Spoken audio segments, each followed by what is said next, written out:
অনুপাতের এরকম ধরনের অঙ্ক চাকরির পরীক্ষায় প্রায়শই দেখতে পাওয়া যায়। তো আমাদের বার করতে হবে A:B:C কত দেওয়া আছে কি 2A = 3B = 5C।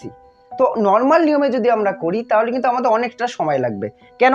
আমরা এই 5Cটা বাদ দেবো, আবার 2A = 3B থেকে কি করব A/B বার করবো বা A:B, আবার এই এটা বাদ দিয়ে কি করব 3B = 5C করে B/C করব বা B:C করে বার করব। নর্মাল নিয়মে গতানুগতিকভাবে এরকমই হয়। তো একটু শর্ট ট্রিক্সের মাধ্যমে যদি করি তাহলে কিভাবে করব দেখো, খুব সহজেই হয়ে যাবে। আমাদের এ জানতে চাই, আমরা এ জানতে চাই মানে এটাকে চেপে দেবো। তাহলে কি পড়ে আছে 3 আর 5, 3 5 15, তাহলে এ পেয়ে গেলাম 3 5 15। এবার বি জানতে চাই, তাহলে বিটাকে চেপে দাও।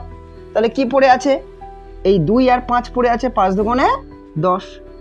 সি জানতে চাই, তাহলে সিটাকে চেপে দাও। কি পড়ে আছে 2 আর 3, 3 দুগুণে 6।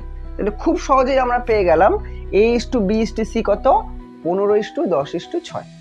ধন্যবাদ।